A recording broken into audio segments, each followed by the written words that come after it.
ಏನಾತೆ ಆ ಜಯಮ್ಮ ಬಂದು ಗಲಾಟೆ ಮಾಡಿದ್ಲಲ್ಲ, ನನ್ನ ಮಗು ನಿನ್ನ ಮಗಳು ಮದುವೆ ಆಗಿವಳೆ ಅಂತಾನ. ಏನು ನಿಜಾನ ಹೆಂಗೆ? ಏನು ಹೇಳು, ಏನಾಯ್ತು? ನಿಜಾನೇ ಕಣಪ್ಪ, ನಿಜಾನೇ. ಅಯ್ಯೋ ನೋಡು, ಓದ್ಲಿ ಓದ್ಲಿ ಮಗಳು ಇದ್ದಾಳೆ ಅಂತ ಹೇಳಿ ಓದಕ್ಕೆ ಅಂತ ಹೇಳಿ ಅಲ್ಲಿ ನನ್ನ ತವ್ರ ಮನೆಗೆ ಬಿಟ್ಟಿದ್ರೆ ನೋಡ್ದ ಎಂತ ಕೆಲಸ ಮಾಡಿಳು ನಿನ್ನ ಮಗಳು. ಅದಕ್ಕೆ ನನ್ ಬಡ್ಕಂಡೆ ಬೇಡ ಓದ ಕಳ್ಸೋದು, ಸುಮ್ಮನೆ ಮದುವೆ ಮಾಡಿ ಕಳ್ಸೋಣ ಅಂತಾನ. ಇವಾಗ ನೋಡು ನಮ್ಮ ಮರ್ಯಾದೆ ತೆಗೆದು ಅವನಿಂದ ಓಡೋಗಿ ಮದುವೆ ಆಗಿದ್ದಾಳೆ ಆ ಜಯಮ್ಮ. ಊರಿಗೆಲ್ಲ ಕಣಂಗೆ ಬಂದು ಬಾಯಿ ಮಾಡೋದ್ಲು. ಹೌದಾ? ನಿಜಾನಾ? ಅಯ್ಯೋ, ಓದಕ್ಕೆ ಅಂತ ಕಳ್ಸಿದೆ ನೋಡ್ದ ನನ್ನ ಮಗಳು ಎಂತ ಕೆಲಸ ಮಾಡ್ಬಿಟ್ಲು. ಈಗ ಎಂತ ಕೆಲಸ ಮಾಡ್ಬಿಟ್ಲು ಅಂತ ಹೇಳಿ ಬಾಯಿ ಬಡ್ಕೊಂಡ್ರೆ ಏನ್ ಬರಂಗೈತಿ ಹೇಳು? ನಾನು ಅವತ್ತು ಹೇಳ್ದೆ ತಾನೆ ಮದುವೆ ಮಾಡಿ ಕಳ್ಸೋಣ, ನಮ್ಮ ಅಣ್ಣನ ಮಗ ಇದ್ದಾನೆ ಅಂತಾನೆ. ಕೇಳಲಿಲ್ಲ ನೀನು. ಅವನು ಓದಿಲ್ಲ ಬರ್ದಿಲ್ಲ, ನನ್ನ ಮಗಳು ಪಾಸ್ ಆಗಿದ್ದಾಳೆ, SSLC 10ನೇ ಕ್ಲಾಸ್ ಪಾಸ್ ಆಗ್ಯವಳೆ. ಓದ್ಲಿ ಹೋಗ್ಲಿ ಕಾಲೇಜಿಗೆ, ಅಲ್ಲಿ ಹತ್ರ ಆಗುತ್ತೆ ನಿಂತವ್ರ ಮನೆಗೆ, ಅಲ್ಲೇ ಇಟ್ಕೊಂಡು ಓದ್ಲಿ ಅಂತ ಹೇಳಿ ಹೇಳ್ದೆ. ನೋಡು ಓದ್ಲಿ ಅಂತ ಹೇಳಿ ಕಳ್ಸಿರೆ ಎಂತ ಕೆಲಸ ಮಾಡ್ಯವಳೆ. ಎಲ್ಲ ನಿನ್ನಿಂದನೇ ಆಗಿದ್ದು. ಏನೋ ನನ್ನ ಮಗಳು ಪಾಸ್ ಆಗ್ಯವಳೆ, ಯಾರು ಪಾಸ್ ಆಗಿರ್ಲಿಲ್ಲ. ಹೋಗ್ಲಿ, ನಾವಂತೂ ವಿದ್ಯೆ ಕಲ್ತಿಲ್ಲ, ಅವಳಾದ್ರೂ ಕಲ್ತು ಬುದ್ಧಿವಂತಲಾಗ್ಲಿ ಅಂತ ಕಳಿಸ್ತೆ. ಆದ್ರೆ ಅವಳು ಇಂಥ ಕೆಲಸ ಮಾಡ್ತಾಳೆ ಅಂತನ ನಮ್ಗೇನೇ ಗೊತ್ತಿತ್ತು? ನೀನ್ ಅನ್ಯಾಕೆ ಬೈತೀಯ? ನಿನ್ನ ಬೈದೆ ಇನ್ನೇನು ನಿಮ್ಮ ಅಮ್ಮ ಇನ್ನು ಬೈಯಕ್ಕಾಗತ್ತಾ? ಯಾಕೆ ಏನಾತ ರಂಗಕ್ಕಯ್ಯ? ಯಾಕೆ ಅವಣ್ಣ ನಂಗೆ ಬೈತಾ ಇದ್ಯಾ? ಅಲ್ಲ ಏನೋ ನಿನ್ನ ಮಗಳು ಜಯಮ್ಮನ ಮಗನ ಮದುವೆ ಆಗಿರೋದು ನಿಜ ಅಂತ? ಕಣೆ ಭಾಗ್ಯಮ್ಮ, ನಿಜ ಅಂತೆ. ಹೋಗಿ ಕೇಳ್ಕೊಂಬಂದೆ. ಅವರು ಹೋಗಿ ಎಲ್ಲ ವಿಚಾರಿಸಿರಂತೆ. ಜಯಮ್ಮನ ಮಗನೇ ಅಂತೆ ಮದುವೆ ಆಗಿರೋದು ನನ್ನ ಮಗಳು. ನೋಡ್ದೇನೆ ಎಂತ ಕೆಲಸ ಮಾಡಿ ಓಡೋದ್ಲು ಅವಳು. ನಮ್ಮ ಮರ್ಯಾದೆ ಇರುತ್ತೇನೆ, ಎಲ್ಲರೂ ಹಂಗೆ ತಿಳ್ಕೊಂತಾರೆ. ಸಾವುಕಾರ ಮಗ ಅಂತ ಹೇಳಿ ಇವರೇ ಹೇಳ್ಕೊಟ್ಟು ಕಳ್ಸಿದಾರೆ ಅಂತಾನ. ನೋಡಿ ನಾವೇನ ಅಂತಾರೇನೆ? ಏನೋ ಓದ್ಲಿ ಅಂತ ಹೇಳಿ ಕಳ್ಸಿರಿ, ಹಿಂಗೆ ಅವ್ರವ್ರೇ ಮದುವೆ ಮಾಡ್ಕೊಂಡ್ರೆ ಅದಕ್ಕೆ ನಾವು ಜವಾಬ್ದಾರಿ ಆಗಕ್ಕಾಗುತ್ತೇನೆ? ಆ ಜಯಮ್ಮ ಹೆಂಗ್ ಮಾತಾಡ್ಬಿಟ್ಲು. ನೀನೇ ಹೇಳ್ಕೊಳ್ಸಿದ್ಯಾ ನನ್ನ ಮಗು ನಿಂದೆ ಅಂತಾನ. ಅಯ್ಯೋ ಇನ್ನೇನ್ ಮಾಡಕ್ಕಾಗುತ್ತೆ ಬಿಡೆ ರಂಗಕ್ಕಯ್ಯ, ಅವ್ರ ಒಪ್ಪಿ ಮದ್ವೆ ಆಗಿದ್ದಾರೆ, ಇದ್ರಾಗೆ ನಿಮ್ ತಪ್ಪೇನೈತೆ? ಬಿಡು. ಈಗೇನು ಜಯಮ್ಮನ್ ಮಗನು ಒಳ್ಳೆಯವನೇ ಅಂತೆ, ಚೆನ್ನಾಗಿ ನೋಡ್ಕೊಂತಾನೆ ನಿನ್ ಮಗಳನ್ನ. ನೀನೇನು ಯೋಚನೆ ಮಾಡ್ಬೇಡ, ಆ ಜಯಮ್ಮನ್ ಮಾತಿಗೆ ತಲೆ ಕೆಡಿಸ್ಕೊಂಬಕ್ ಹೋಗ್ಬೇಡ. ಅಯ್ಯೋ ಪಾಪ ಕಣೆ ರಂಗಿ, ನಿನಗೆ ಇಂಥ ಪರಿಸ್ಥಿತಿ ಬರಬಾರ್ದಾಗಿತ್ತು. ನಿನ್ ಮಕ ನೋಡಿರಿ ಅಯ್ಯೋ ಅನ್ಸುತ್ತೆ. ಅಯ್ಯಯ್ಯೋ, ನೀನ್ ಇಷ್ಟ ದಿನನ ಯಾರ ಮನೆಗೆ ಏನಾಗ್ತೈತಿ ಅಂತ ಹೇಳಿ ನೋಡಿ ಯಾಡ್ಕೆ ಮಕ್ ಬತ್ತಿದ್ದೆ. ನಮ್ಮ ಮನೆಗಂತೂ ಯಾರಾದ್ರೂ ಒಂದೇ ಜೋರಾಗಿ ಮಾತಾಡಕ್ಕಿಲ್ಲ, ಓಡಲೇ ಬತ್ತಿದ್ದೆ. ಏನಾತೆ ಸಾಕಮ್ಮ, ಏನಾತೆ ಸಾಕಮ್ಮ ಅಂತ ಹೇಳಿ ಅಣಕ್ಸಕ್ಕಿ. ನಿನ್ನಂತಳಿಗೆ ಇಂಥ ಪರಿಸ್ಥಿತಿ ಬಂದಿರೋದು ನೋಡಿ ನನಗೆ ಅಯ್ಯೋ ಅನ್ನಿಸ್ತೈತೆ. ಸಾಕಮ್ಮ, ನಾನೇ ದುಃಖದಾಗಿದ್ದೀನಿ ಅಂತದ್ರಾಗೆ ಇಲ್ಲಿ ಬಂದು ಅಣಕ್ಸ್ತಾ ಇದ್ದೇನೆ. ಸುಮ್ಮನೆ ಹೋಗಿ ನೀನು ಬಾಯಿ ಮುಚ್ಕೊಂಡು. ನಿನ್ಗೆ ಯಾಕೆ ಬೇಕು ನಮ್ಮ ಮನೆ ಸುದ್ದಿ? ಈಗ ಮಾತ್ರ ನನಗೆ ಹೇಳ್ತೀಯ? ಕಡರ್ ಮನೆ ಸುದ್ದಿ ಕಟ್ಕೊಂಡು ನಿನ್ಗೆ ಏನಾಗ್ಬೇಕಾಗತ್ತೆ ಅಂತಾನ? ನೀನು ಹಂಗೆ ಇರ್ಬೇಕಾಗಿತ್ತು ಕಣೆ. ನನ್ನ ಮಗ ಮದ್ವೆ ಮಾಡ್ಕೊಂಡ್ ಬಂದಾಗ ನನ್ನ ಸೊಸೆ ನನ್ನ ಮೇಲೆ ಜೋರ್ ಮಾಡಿದಾಗ ನನ್ನ ಮಗ ಕುಡ್ದು ಎಲ್ಲನ ಬಿದ್ದು ಅಳ್ಳಾಡ್ಬೇಕಾರೆ ಬಂದು ಏನಾತೆ ಸಾಕಮ್ಮ ಅಂತಾನ ಅಲ್ಲಿ ಕಿಸ್ಕೊಂಡ್ ಬತ್ತಿದ್ದೆ. ಈಗ ಮಾತ್ರ ಹೋಗು ಅಂತ ಹೇಳ್ತೀಯ? ನಾನು ಅಷ್ಟೇನೆ. ನಿನ್ಗಾಗಿರೋ ಪರಿಸ್ಥಿತಿ ನೋಡಿ ಆಡ್ಕೆ ಮಕ್ ಬಂದಿಲ್ಲ ಕಣೆ ರಂಗಿ. ಸಮಾಧಾನ ಮಾಡೋಣ ಅಂತ ಬಂದೆ. ಯಾಕೋ ತುಂಬಾ ಅಳ್ತಿದ್ದಲ್ಲ, ಪಾಪ ರಂಗಮ್ಮ ಅಳ್ತಾ ಇದ್ದಾಳಲ್ಲ, ಸಮಾಧಾನನಾದ್ರೂ ಮಾಡೋಣ ಅಂತ ಬಂದೆ ಅಷ್ಟೇನೆ. ಅಲ್ಲ ಕಣೆ ರಂಗಮ್ಮ, ನಿನ್ ಮಗಳು ಜಯಮ್ಮನ ಮಗನ್ ಮದುವೆ ಆಗಿರೋದು ನಿಜನೇನು? ಸಾಕಿ ಎಲ್ಲ ಗೊತ್ತೈತಿ ನಿನ್ಗೆ, ಸುಮ್ನೆ ನಾಟಕ ಮಾಡ್ಬೇಡ. ಗೊತ್ತಿಲ್ಲದೆ ಇರಲ್ತಾರ, ಸುಮ್ನೆ ಹೋಗಿ ನಿಜನೇನು ಅಂತ ಬೇರೆ ಕೇಳಕ್ ಬತ್ತಾಳೆ ನನ್ನ. ಇವಳಿಗೇನ್ ಗೊತ್ತಿಲ್ಲ ಅಮ್ಮಂಗೆ. ಇಲ್ಲ ಕಣೆ ರಂಗಮ್ಮ, ನನ್ಗೇನು ಗೊತ್ತಿಲ್ಲ. ಪಾಪ ನೀನಿಲ್ಲಿ ಯಾಕೆ ಅಳ್ತಿದ್ದಲ್ಲ, ಏನಾತು ಅಂತ ಕೇಳಕ್ ಬಂದೆ. ಪಾಪ ನಿನ್ ಮಗಳು ಓಡೋಗ್ಯವಳ ಜಯಮ್ಮನ್ ಮಗನ್ ಜೊತೆಗೆ. ಅಯ್ಯಯ್ಯೋ ಹೋಗ್ಲಿ ಬಿಡು, ಅವ್ರು ಶ್ರೀಮಂತ್ರೇನೆ. ನಿನ್ ಮಗಳು ಒಳ್ಳೆ ಹುಡುಗನೆ ನೋಡ್ಕೊಂಡು ಓಡೋಗವಳೆ.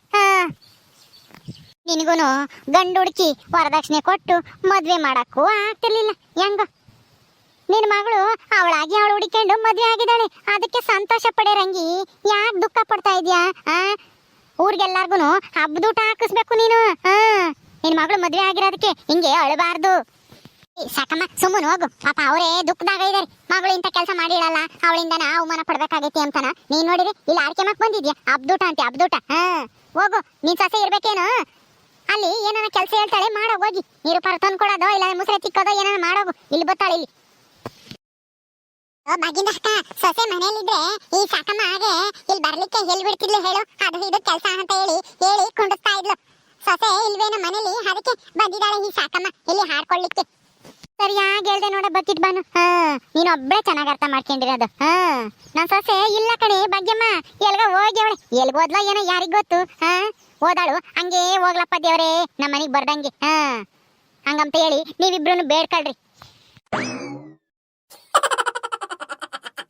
ನಾವಿಬ್ರು ಬೇಡ್ಕೋಬೇಕಾ? ಬೇಡ್ಕೊಂತೀವಿ ಏನಂತ ಗೊತ್ತಾ?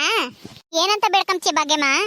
ಆದಷ್ಟು ಬೇಗ ನಿನ್ ಸೊಸೆ ಎಲ್ಗ್ ಹೋಗಿದ್ರು ಬಂದು ಗಣ್ಣೆ ತಕೊಂಡು ಹತ್ತಿಗೆ ಏರಿಕ್ಕಿ ಮನೆ ಕೈ ಎಳ್ಕೊಂಡು ಹೋಗ್ಲಪ್ಪ ದೇವ್ರೇ ಅಂತ ಹೇಳಿ ಬೇಡ್ಕೊಂತೀವಿ. ಅಲ್ಲ ಇಷ್ಟೆಲ್ಲ ಆದ್ರೂ ನಿನಗ್ ಬುದ್ಧಿ ಇಲ್ವಾ? ನಿನ್ ಸೊಸೆನೇ ಸರಿ ನಿನಗ್ ಬುದ್ಧಿ ಕಲ್ಸಕ್ಕೆ. ಹೋಗೆ ಸುಮ್ಮನ. ಸರಿಯಾಗಿ ಹೇಳಿದೆ ಭಾಗ್ಯಮ್ಮ ಅಕ್ಕ. ಅವಳದು ಗಂಗಿ ಗಹಿಯಾಳಿ ಆಗಿರತ್ತೆ ಸರಿಯಾಗೈತೆ ಈ ಸಾಕಮ್ಮನ್ಗೆ. ಇನ್ಯಾರಾದ್ರೂ ಮೆತ್ತಗೆ ಮಾತಾಡೋರು ಹಾಗಿದ್ರೆ ಇವಳು ಹೇಳಿ ಬುದ್ಧಿ ಕಲಿತಾ ಇದ್ಲು. ಅಲ್ಲ ಅಂತ ಸೊಸೆ ಇರೋದಕ್ಕೆ ಹಿಂಗ ಆಡ್ತಾ ಇದ್ದಾಳೆ. ಏನಾದ್ರೂ ಮಾತಾಡದೇ ಇರೋ ಸೊಸೆ ಸಿಕ್ಕಿದ್ರೆ ಅಷ್ಟೇ ಈ ಸಾಕಮ್ಮನ ಹಿಡಿಲಿಕ್ಕೆ ಹಾಕ್ತಾ ಇರಲಿಲ್ಲ ಬಗ್ಗಿಂದ ಅಕ್ಕ. ಏ ಸಾಕಮ್ಮ ನಿಮ್ದು ಸೊಸೆ ಬದ್ಲು ನೋಡು ಅಲ್ಲಿ. ಎಲ್ಲ ಹಾಳಾಗೋಗ್ಯವಳೆ ಈ ಗಯ್ಯಾಳಿ ಗಂಗಿ ಅಂತ ಹೇಳಿ. ಬಂದ್ರೆ ಇಲ್ಗೂ ಹಕ್ಕರಿಸಿಲ್ಲ. ಎಲ್ಲಿ ಬಂದ್ಲೆ ಬಾನು? ಎಲ್ಲಿದ್ದಾಳೆ ಅವಳು? ಅಲ್ಲ ಸೊಸೆನೇ ಬಗ್ಸಕ್ಕಾಗಿಲ್ಲ. ಇನ್ನ ಕಂಡರ ಮನೆ ಸುದ್ದಿ ಬೇಕೇನೆ ನಿನ್ಗೆ ಸಾಕಮ್ಮ? ಹೋಗು, ಸೊಸೆ ಬಂದ್ಲು ಅಂದ ತಕ್ಷಣ ಹೆಂಗೆ ಬೆಚ್ಚಿ ಬೀಳ್ತಾ ಇದ್ಯಾ ನೋಡು. ಹೋಗು, ಅವಳು ಬರೋದಕ್ಕೂ ಮುಂಚೆಲೆ ಮುಸ್ರೆ ಪಸ್ರೆ ಇದ್ರೆ ತೊಳೆದಿಕ್ ಹೋಗಿ. ಅವಳು ಬಂದ್ರೆ ಮಕ್ಕುಗಿತಾಳೆ ನೋಡು ನಿನ್ಗೆ. ನಿನ್ಗೆ ಯಾಕೆ ಬೇಕು ಇನ್ನೊಬ್ರ ಮನೆ ಸುದ್ದಿ? ನಾನೇ ಕೆದರಿಕೆ ಮನ ಅವಳಿಗೆ? ನನ್ ಕಂಡ್ರೆ ಅವಳಿಗೇನೆ ಭಯ ಇರೋದು. ನಾನೇ ಕೆದರಿಕೆ ಮನ. ನಾನು ಯಾವಳಿಗೂ ಎದರಿಕೆ ಅಂತಾಳಲ್ಲ. ಬಂದ್ಬಿಡ್ತಾಳಂತೆ ಗಯ್ಯಾಳಿ ಗಂಗಿ ಅಂತ ಹೆಸರಿಕೆಂಬಿಟ್ರೆ ಹೆದರಿಕೆಂಬಿಡ್ತೀನ ನಾನು. ಯಾವಳಿಗೆ ಎದರಿಕೆಮಲ್ಲ ನಾನು. ನಾನೇ ಹೋಗೋಣ ಅವಳಿಗೆ ಎದರಿಕೆಂಡು. ಅವಳು ಬಂದ್ಲು ಅಂತ ತಕ್ಷಣ ಎದರಿಕೆಂಡು ಓಡೋಗ್ತೀನಿ ಅಂತ ತಿಳ್ಕೊಂಡಿದ್ದೀರಿ ನೀವಿಬ್ರು? ಸಾಕಮ್ಮ, ನಮ್ ಕಷ್ಟ ನಾವಿದೀವಿ. ನಿನಗಿಲ್ಲಿ ತಮಾಷೆನೇನೆ. ಹೋಗಿ ಸುಮ್ಮನೆ ಇಲ್ಲಿಂದನ. ಏ ಭಾಗ್ಯಮ್ಮ ಬಾನು ಸುಮ್ಮನೆ ನಿಂತ್ಕೊಳ್ರಿ. ಅವಳು ಮಾತಾಡ್ಸಕ್ ಹೋಗ್ಬೇಡ್ರಿ. ನನಗೂ ಅಷ್ಟೇ ಕಣಿ. ನನ್ನ ಮಗ ಕುಡ್ದು ಅಲ್ಲಿ ಇಲ್ಲಿ ಬಿದ್ದಾಗ ನಮಗೂ ಕಷ್ಟ ಇತ್ತು. ನೀನ್ ಬಂದು ಅವಾಗ ಅಲ್ಕಿಸ್ಕೊಂಡು ನಗ್ತಿದ್ದೆ. ಈಗ ಮಾತ್ರ ಹೊಟ್ಟೆ ಉರಿತೈತಾ ನಾನು ಮಾತಾಡೋದಕ್ಕೆ? ಉರಿಬೇಕು ಅಂತಾನೆ ಮತ್ತೀಗ ನಾನು ಇಲ್ಲಿ ಬಂದು ಮಾತಾಡ್ತಿರೋದು. ಇನ್ನೊಬ್ರಿಗೆ ಏನಾದ್ರೂ ಆದಾಗ ನೀನ್ ಅಲ್ಕಿಸ್ಕೊಂಡು ನಗ್ತೀಯಲ್ಲ, ನಿನ್ಗೂ ಹಂಗೆ ಆಗ್ಬೇಕು ಅಂತಾನೆ ಮತ್ತೀಗ ನಾನು ಇಲ್ಲಿಗೆ ಬಂದಿದ್ದು. ಸಾಕಮ್ಮ, ಅಲ್ಲಿ ಓಡಲಿ ನಿನ್ ಸೊಸೆ ಬಂದು ಕಣಿ. ಹೋಗಿ ಆಮೇಲೆ ಇಲ್ಲೇ ಎಲ್ಲರ ಎದುರಿಗೂ ಕಪಾಳಕ್ ಬಾರಿಸ್ಬಿಡ್ತಾಳೆ ನೋಡು. ನಿನ್ ಮರ್ಯಾದೆ ಹೋಗುತ್ತೆ. ಸುಮ್ನೆ ಹೋಗಿ ಅಲ್ಲಿ ಓಡಲಿ ನಿನ್ ಸೊಸೆ ಬಂದ್ಲು ಗಯ್ಯಾಳಿ ಗಂಗಿ. ಅಲ್ಲ ಬಂದ್ಲು ಅಂತ ಹೇಳಿ ಎದುರಿಸ್ಬಿಟ್ರೆ ಎದ್ರಿಕೆಂತೀನ? ಏನೋ ಒಂದ್ಸಲ ಬಂದ್ಲು ಅಂತ ಹೇಳಿ ಎದುರಿಸಿದ್ರೆ ನಾನೇನೋ ಬಂದ್ಲೇನೋ ಅಂತ ಹೇಳಿ ತಿರಿಕೆ ನೋಡ್ದೆ ಅಷ್ಟೇನೆ. ಅಯ್ಯೋ ಸಾಕಮ್ಮ, ನಿಜವಾಗ್ಲೂ ಬಂದ್ಲು ನೋಡಲಿ. ಬಾನು ಒಂದ್ಸಲ ನಂಬ್ದೆ ಅಂದ್ಬಿಟ್ರೆ ಆಗ್ಲಾಗ್ಲ ನಂಬಿಡ್ತೀನ ನೀನ್ ಸುಳ್ಳು ಹೇಳಿದ ತಕ್ಷಣ? ಅತ್ತೆ, ನಾನು ಹೇಳಿದ್ದೇನು ನೀವು ಮಾಡ್ತಾ ಇರೋದೇನು? ಅಲ್ಲ ಮುಸ್ರೆ ತೊಳೆದಿಕ್ರಿ ಬಂದ ತಕ್ಷಣ ಅಡುಗೆ ಮಾಡ್ತೀನಿ, ಅಡುಗೆ ಮಾಡಿ ಉಂಡು ಕುಲಿ ಹೋಗೋಣ ಅಂತ ಹೇಳಿದ್ರಿ. ಇಲ್ಲಿ ಬಂದು ಮಾತಾಡ್ಕೊಂಡು ನಿಂತಿದ್ರೆ ಇವ್ರ ಜೊತೆಗೆ. ಗಂಗಿ, ನೀನ್ ಯಾವಾಗ್ಲೇ ಬಂದೆ? ಎಲ್ಲಿಗೆ ಹಾಳಾಗೋಗಿದೆ ಇಷ್ಟೊತ್ತನು? ನಡಿ ಬತ್ತೀನಿ ನಾನು. ಎಲ್ಲಿಗೆ ಹೋಗೋಣ? ರಾಗಿಯ ಸಿಟ್ಟಿರ್ಲಿಲ್ಲ ಮುದ್ದೆ ಮಾಡಕ್ಕೆ, ಹಾಕಿಸ್ಕೊಂಬರೋಣ ಅಂತ ಹೋಗಿದ್ದೆ. ಬರೋವಷ್ಟಲ್ಲಿ ಮುದ್ದೆ ತಪ್ಪಲೆ ಎಲ್ಲ ನಾ ಹಂಗೆ ಐತೆ. ರಾತ್ರಿ ಉಂಡಿರೋದು ತೊಳೆದಿಕ್ಕು ಅಂತಂದ್ರೆ ಇಲ್ಲಿ ಬಂದು ಮಾತಾಡ್ಕೊಂಡು ನಿಂತಿದ್ಯಾ? ಉಗ್ಗೆ ಗಂಗಿ ಪಾಪ ಇಲ್ಲಿ ರಂಗಕ್ಕನ ಮಗಳು ಜಯಮ್ಮನ ಮಗುನ ಮದುವೆ ಆಗಿರೋದಕ್ಕೆ ಬಂದಿಲ್ಲಿ ಆಡ್ಕೊಂತಾ ಇದ್ದಾಳೆ ನಿಮ್ಮ ಅತ್ತೆ. ತನ್ನ ಮನೇನೆ ತಾನು ನೋಡ್ಕೊಂಬಕ್ಕೆ ಯೋಗ್ಯತೆ ಇಲ್ಲ, ಇನ್ನೊಬ್ಬರ ಮನೆದ ಆಡ್ಕೊಂಬಕ್ ಬರ್ತಾಳೆ. ಕರ್ಕೊಂಡೋಗಿ ಹೇಳ್ತೀನಿ ಸರಿಯಾಗಿ ಬದುಕಿಗಿಕ್ಕು. ಎದ್ದು ಓಡಾಡ್ಬಾರ್ದು, ಹಂಗೆ ಬದುಕಿಗಿಕ್ಕು ಅವಳನ್ನ. ಮತ್ತೆ ಇನ್ನ ಏನ್ ನಿನ್ಕೊಂಡು ನೋಡ್ತಾ ಇದ್ಯಾ? ನಿನ್ಗೆ ಮುದ್ದೆ ಮಾಡ್ಬೇಕು ಅಂತಂದ್ರೆ ಬಂದು ಜಲ್ದು ಮುಸ್ರೆ ತೊಳ್ಕೊಡು. ಇಲ್ಲಾಂದ್ರೆ ಅಷ್ಟೇನೆ ನಿನ್ಗೆ ಉಂಬಕ್ಕೆ ಇರ್ಸಲ್ಲ. ಹಂಗೆ ನಾನು ನನ್ನ ಗಂಡ ಉಂಡು ಕೂಲಿ ಅದೇ ಹೋಗ್ತೀವಿ ಮುಸ್ರೆ ತೊಳೆದಿದ್ರೆ. ಬಂದೆ ಇರೇ ಗಂಗಿ, ತೊಳ್ಕೊಡ್ತೀನಿ. ಅದ್ಯಾಕೆ ಹಂಗಾಡ್ತೀಯ ಒಂದ್ ಸಣ್ಣವತ್ತು? ಈಗ ಒಂದ್ ಸಣ್ಣವತ್ತಿಗೆ ತೊಳ್ಕೊಡ್ತೀನಿ ನೋಡು. ಹಸೇನೆ ಸರಿ ಕಣಿ ಈ ಸಾಕಮ್ಮಗ್ ಬುದ್ಧಿ ಕಲ್ಸಕ್ಕೆ. ಅವಳಿಲ್ಲ ಅಂತಂದ್ರೆ ಮೆರಿತಾಳಿ ಸಾಕಿ. ಭಾಗ್ಯಮ್ಮ ಏನೇ ಮಾಡೋದಿವಾಗ? ನನ್ ಮಗಳು ನೋಡು ಎಂತ ಕೆಲಸ ಮಾಡ್ಬಿಟ್ಲು. ಹೋಗ್ಲಿ ಬಿಡು, ಈಗೇನ್ ಅವಳೇನ್ ಮಾಡ್ಬಾರ್ದೇನ್ ಮಾಡಿಲ್ಲ, ಮದ್ವೆ ಆಗಿದಾಳ ಅಷ್ಟೇನೆ. ಅವಳ ಜೀವನ ಅವಳು ನೋಡ್ಕೊಂಡಿದ್ದಾಳೆ. ನೀನ್ ಯಾಕೆ ತಲೆ ಕೆಡಿಸ್ಕೊಂಬಕ್ ಹೋಗ್ತೀಯ? ಆಡ್ಕೆಮಾರ್ ಮಾತಿಗೆಲ್ಲ ತಲೆ ಕೆಡಿಸ್ಕೊಂಬಕ್ ಹೋಗ್ಬಾರ್ದು. ಹೆಂಗಿದ್ರು ಆಡ್ಕೆಂತಾರೆ. ಸುಮ್ಮನೆ ಊಟ ಮಾಡೋದ್ರು ಹೋಗಿ. ನಡಿಯೇ ಉಂಡು ಹೋಗೋಣ. ಕೂಲಿಪಾಲಿನ ಹೊತ್ತಾಗುತ್ತೀರ್ಗ ಅದನ್ನೇ ಯೋಚನೆ ಮಾಡ್ಕೊಂಡು ಕೂಕೊಂಡ್ರೆ ಆಗಲ್ಲ. ನಡಿಯ ಬನು, ನಾವು ಹೋಗೋಣ ಅತ್ತ. ಓಕೆ ಸ್ನೇಹಿತರೆ, ಈ ವಿಡಿಯೋನ ಇಲ್ಲಿ ಮುಗಿಸ್ತಾ ಇದೀವಿ. ಈ ಕಥೆ ಇನ್ನು ಮುಂದುವರಿಯುತ್ತೆ. ನಿಮ್ಮೆಲ್ಲರಿಗೂ ಈ ವಿಡಿಯೋ ಇಷ್ಟ ಆದ್ರೆ ಲೈಕ್ ಮಾಡಿ, ಶೇರ್ ಮಾಡ್ರಿ. ಇನ್ನೂ ಯಾರು ನಮ್ಮ ಚಾನಲ್ ಸಬ್ಸ್ಕ್ರೈಬ್ ಮಾಡ್ಕೊಂಡಿಲ್ಲ ದಯವಿಟ್ಟು ಸಬ್ಸ್ಕ್ರೈಬ್ ಮಾಡ್ಕೊಳ್ರಿ. ಮುಂದಿನ ವಿಡಿಯೋದಲ್ಲಿ ಸಿಗ್ತೀವಿ. ನಮಸ್ಕಾರ.